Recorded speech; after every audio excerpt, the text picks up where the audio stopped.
Jay Godfrey here, and in this video, I'm going to be showing you how to make stagnation, whether it's in the gym, whether it's with your habits, whether it's with your mental clarity, whether it's with improving your self-control and your mental discipline, whether it's building a good character overall and building a better life so that people can look at you to solve problems and be the guy that gives people advice, be the guy that helps people out with their life, which is really the goal of all of this discipline stuff anyway. I'm going to be showing you how to make stagnation in those realms of your life impossible through relentless focus. This is really the sole philosophy that I live by. And if you study the highest achievers, the 1% of people, as you can see back here, I have all these books. I have countless biographies of the most successful people in history. And to some degree, they all implement this philosophy to achieve relentless focus. And this is what I've personally lived by over the past 2 years, to go from this weed addicted, porn addicted, social media addicted loser that could barely get out of bed in the morning and motivate myself to do anything except scroll TikTok, to now being so disciplined that I transformed my physique in 1 year, more than most people do in 3 years. I've woken up at 3 and 4 a.m. for over probably 250 days now. I take a cold shower every day. I eat only whole foods. But most importantly, I've transformed my mind and cultivated a level of discipline and focus that allows me to achieve not just a good physique, but anything I set my mind to. And once you achieve that level of focus and that level of confidence, it's very freeing because you realize, damn, I can truly do anything. I can truly put my mind to any task that I want to achieve, whether it's a promotion at work, whether it's building a business, whether it's building a good relationship and a family and providing for the people I love. Once you achieve this level of focus, anything becomes possible. So overall, what we're going to be covering is why stagnation happens in the first place and how to prevent it, why less is more when it comes to achieving relentless focus. And then we're going to cover the 4 steps for achieving relentless focus that makes stagnation impossible. So first off, why do you stagnate in the gym or with your habits? Because the default setting for humans is growth and expansion. This is why humans have built civilization. This is why humans have built the pyramids. This is why humans have built cathedrals and coliseums. This is why humans are the apex predators and the apex species throughout the entirety of the world. So why does growth and expansion seem so rare nowadays? Well, stagnation happens for 2 reasons. One is because the world is now filled with things that satiate your brain's need for growth by using what I call artificial growth, but it actually produces no real world result. And number 2 is because you have limited energy and focus every day, and the distractions that you have in your life that satiate your need for growth split your energy and focus in multiple different directions so that you don't have any energy or focus left over to direct towards one key goal that produces real world results. So let's break these down. So first off, the world is filled with things that satiate your brain's need for growth by using artificial growth that produces no real world result. This really comes down to what's called dopamine, this buzzword. I'm sure you've heard the word dopamine all over social media.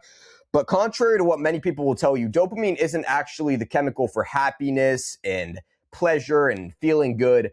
Dopamine is your neurochemical for motivation and drive. So activities that produce large amounts of dopamine are activities that you will then be motivated and driven to do. So these things that the world is now filled with that satiate your brain's need for growth are things like TV, social media, junk food, porn, weed. These things produce large amounts of dopamine, and it tricks your brain into satiating its need for growth, but produce no real world results. So you stagnate, right? Because your brain and dopamine doesn't know the difference between what produces results and what's beneficial and what isn't. It just thinks, I'm getting dopamine or I'm not getting dopamine. It's binary. It thinks in ones and zeros. 0 is no dopamine, 1 is getting dopamine. So it just chases and craves the activities that produce the most amount of dopamine. For example, they did a study on rats where they put a probe in this rat's brain and they put this probe in the brain and it produces large amounts of dopamine like in the brain. It triggers the dopamine receptors in the brain. And then they gave this rat a button. And if this rat pushed the button, then it had large amounts of dopamine get released in the brain. And what actually happened was that this rat just sat around all day spamming this button endlessly so that it could get endless amounts of dopamine. And you might be thinking, what a stupid rat. Why is that rat only clicking that button all day? But we're not much different. I go to the gym and I see people all day sit in between sets and scroll on their phone at the gym. I see people walking down the street on their phone with their vape in their left hand. People today are constantly clicking the button for dopamine endlessly. And because these activities that satiate your brain's need for growth produce so much dopamine, people are motivated to do nothing else except those activities. I remember when I was a dopamine addict, I was so fucking relentless with this shit.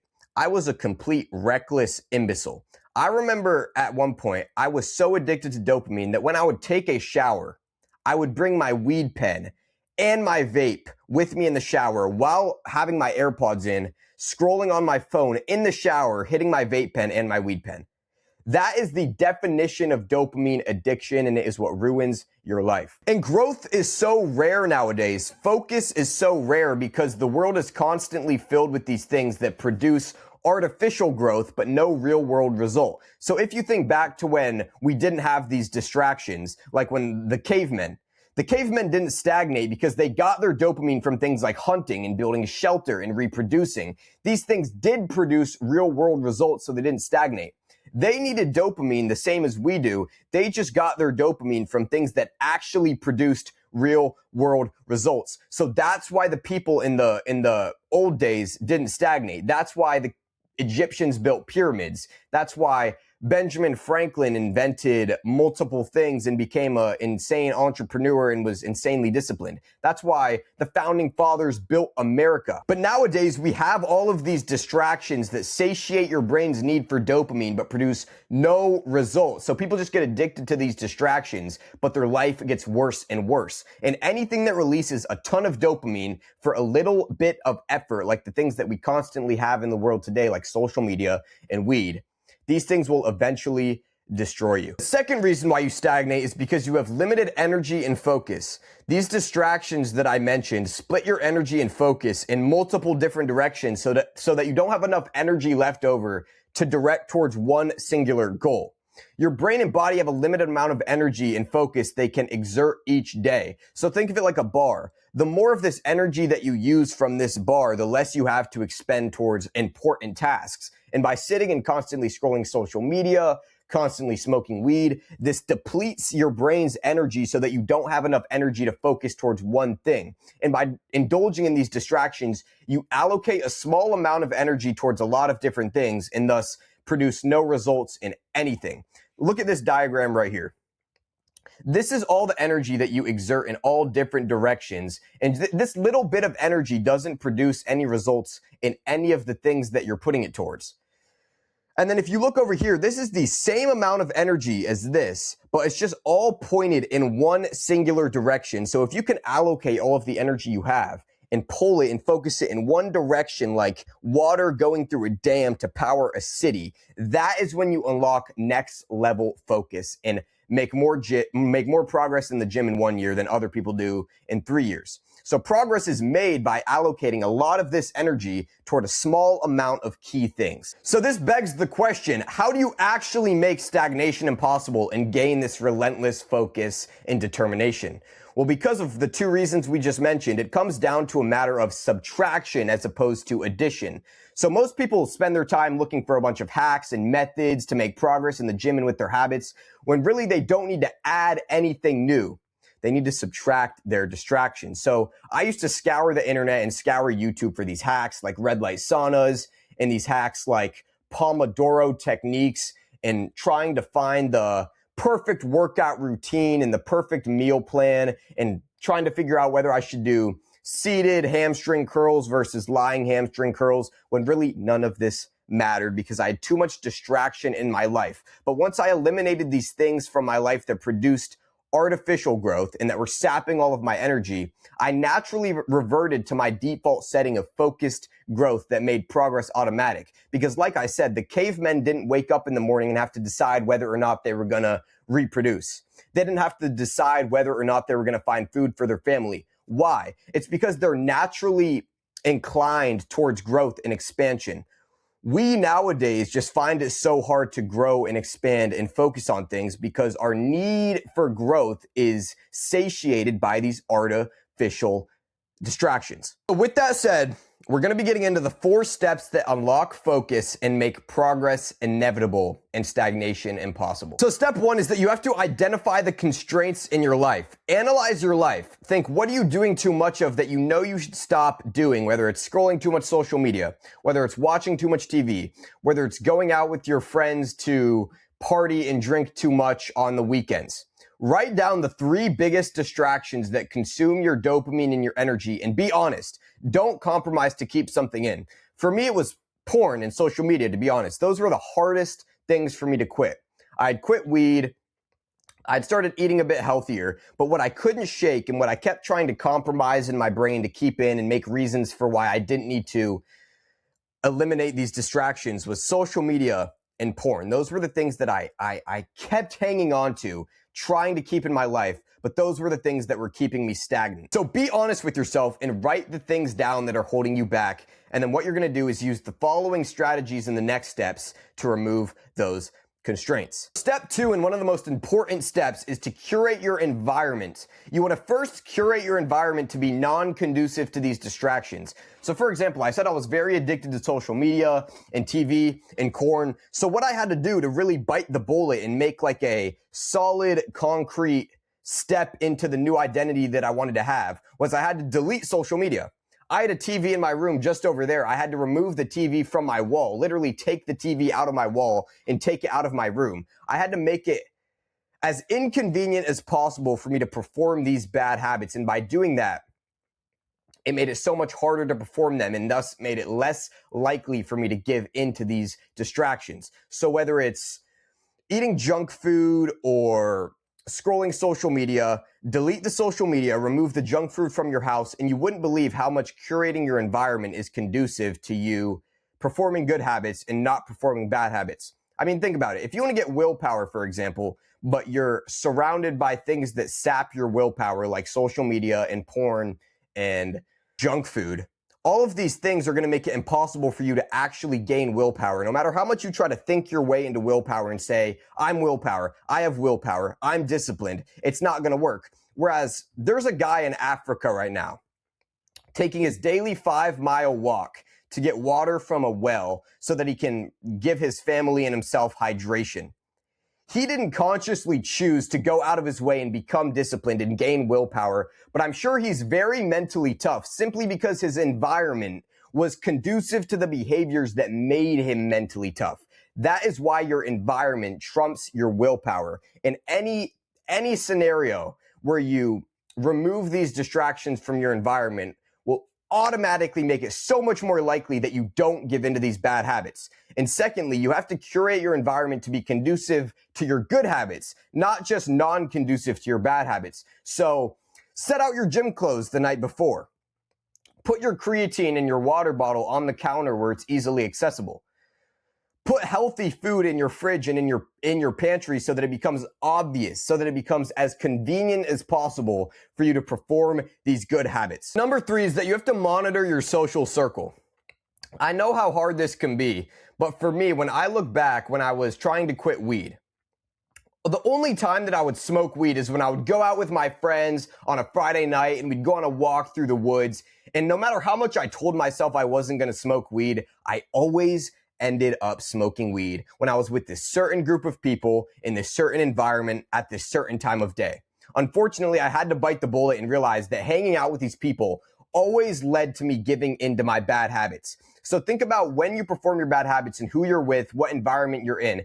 You can still hang out with these people, but don't hang out with them in an environment that is very easy for you to give into your bad habits. Monitor your social circle, see who's dragging you down, see who you might have to cut off because they are making you worse, are introducing negativity and degeneracy into your life. That will make it far easier for you to remove these distractions and gain the focus that you need to ultimately build your habits, become a better man, get in the gym, transform your physique, and become disciplined. And step 3, after you've curated your environment, is to shift your perspective and reframe your mind. So one of the most important things I had to do to stop giving into my bad habits was to start thinking in what I call second order consequences so that my bad habits can become unappealing. So whenever you perform a behavior, there are consequences to that behavior. The first order consequence is what immediately happens after you perform the behavior, but the second order consequence is what happens following that immediate response. So for example, when you smoke weed, the immediate first order consequence of smoking weed is that you feel good, you get this relief, you get high, you get relaxed, and whatever, you have a good time. But the second order consequence is that you feel brain fogged, you feel foggy, you feel guilty because you gave into this bad habit that you know you shouldn't be doing. Most people give into their bad habits, and I used to do the same because I was constantly thinking and visualizing and anticipating the first order consequence of feeling high. And whenever I would think about smoking weed, all I thought about was how good it would feel, how high I would feel, how relaxed I would feel. But once I started thinking about the second order consequence of I would feel brain fogged, I would be less disciplined, I'd be more prone to get addicted to weed the next time, the habit started becoming unappealing because I realized how detrimental it was to my life. So whenever I got the urge to smoke weed, instead of thinking how good it would feel, I would think, damn, if I smoke weed right now, I'm going to wake up tomorrow morning, feel terrible, feel brain fogged, and be guilty because I gave into this habit. So start thinking in the second order consequence that comes as a result of you performing your bad habit, and then the bad habit will become unappealing. Now 3B of shifting your perspective and reframing your mind. You want to divert your attention when the urge to do a bad habit arises. When I was super addicted to porn, for example, whenever I would get the urge to watch porn, all I could think about was watching porn. I was like, oh my God, it would feel so good. And I would sit in my bed contemplating watching it, thinking about what would happen if I did it, how good it would feel. And that all is conducive to you giving into that bad habit. The more you think about it, the more you focus on it, the more likely you are to give into it. But as soon as I started diverting my attention when the urge to watch porn arose, I started becoming less likely to perform it. So what that means is that I would be sitting in my bed and I would get the urge to watch porn.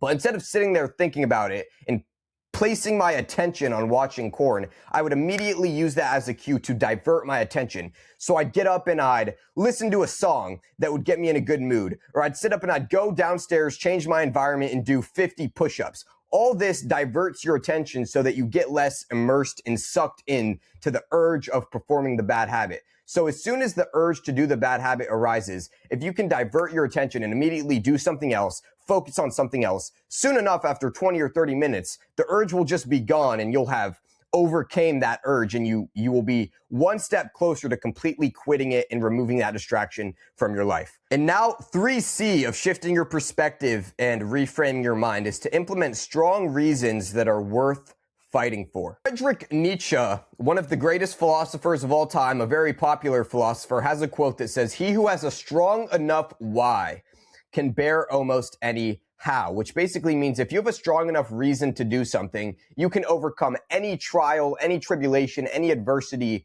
in the pursuit of that goal. Right now, you might have the motivation to get in shape, you might want to be disciplined, but you don't have strong reasons to do it. You have these vague, amorphous visions of showing up to the beach and looking cool, but you don't have strong, tangible, specific reasons as to why you should follow through and experience the pain and go through the discomfort that it takes to achieve that goal. But once you actually get specific and cultivate strong reasons that are worth fighting for, it becomes so much easier to persevere through the hard times. So I want you to do a quick exercise with me. Get a piece of paper and write down 3 questions. 1, why do I want to get in shape or build good habits? Why do I want to insert goal here? Question 2, write down, how would me achieving this goal positively impact the lives of those that I love? In question 3, write down, what will my life look like and how will I feel in 5 years if I don't achieve this goal? So for the first question of why you want to achieve it, get as specific as possible. What are the tangible benefits? What would your life look like? How would you feel if you achieved this goal of getting in shape, for example?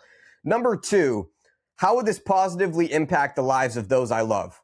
This is so strong because as humans, we will fight 10 times harder to protect and provide for the lives of those that we love as opposed to just ourselves. So if you can get tangible and specific as to how achieving this goal and getting in shape and becoming disciplined would impact the lives of those you love, it'll become so much more compelling. Question 3, what will my life look like in 5 years if I don't achieve this goal? Is so powerful because humans are far more motivated by loss than we are of gain. So the past two questions were, what will I gain from achieving this goal? But this third question puts into perspective what you will lose if you don't achieve this goal. Write down how you will feel, what your life will look like, how you'll feel knowing that you gave up on yourself when you had the opportunity to act. This will give you something to run from. This will give you something that you're afraid of losing and make it far more compelling for you to act. Finally, 3D when it comes to shifting your perspective and reframing your mind.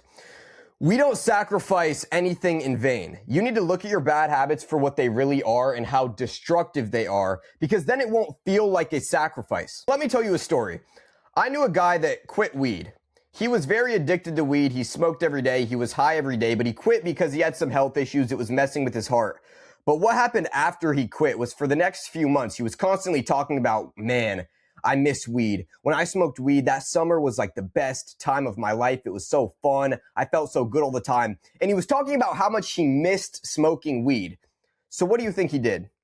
He obviously gave back into weed because he sacrificed it in vain. He gave back in. He now smokes. I still talk to him to this day. He smokes every day. He gets high all the time. And he reverted back to smoking weed after his health problems subsided. But when I smoked weed and then ended up quitting, all I could talk about was how much it affected my life negatively. I was telling people how smoking weed made me brain fogged. It turned me into a weak loser. Smoking weed made me less productive. It stood in the way between me and my goals. And I highlighted all the negatives about smoking weed so that I didn't sacrifice it in vain. Sacrificing it was a positive for my life. And when you look at these things for how negatively they actually affect your life, it becomes so much easier to sacrifice them because you don't even want them when you realize how much they actually negatively impact you. If you're trying to quit social media, for example, realize how much social media is influencing your mind negatively. Realize that social media completely saps your dopamine and saps your energy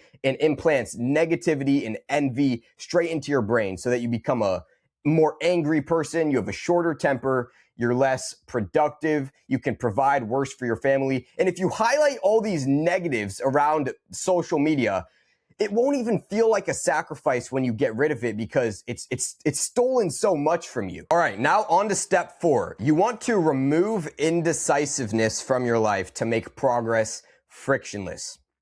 You want to remove the amount of decisions that you have to make. You want to remove the amount of mental energy that you have to pour into performing your good habits because then they become more and more automatic. So something that completely changed my life was sticking to a habitual routine that reduces the friction of making progress. So what I used to do when I wanted to be disciplined, build good habits, and go to the gym is I would say that I wanted to do these things, but then the next day I would wake up with no plan, no routine, and because I had nothing tangible to stick to, I would just end up giving into my bad habits and going about my meaningless and trivial existence again because I had nothing to stick to. But once I actually went into Google Calendar and made a true routine that I could stick to every day and refer to so I knew what to do at what specific time, it became so much easier. I never had to question what to do when I woke up at 4 a.m. I never had to question what to do after I got home from the gym. It was already there and it was a plan that I could stick to. So 4B, use triggers to make habits automatic. What a trigger is a small cue or a small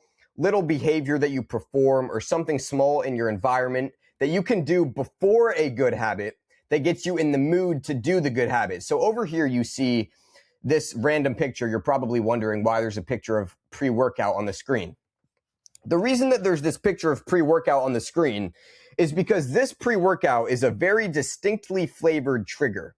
I only drink this pre-workout before I go to the gym. And because I only drink this pre-workout before I go to the gym, every time I drink this pre-workout, my brain associates drinking it, the flavor of it, with going to the gym. So soon enough, this trigger, whenever I drink this pre-workout, I get in the mood to go to the gym. This is with any habit. For example, I have these blue light glasses right here.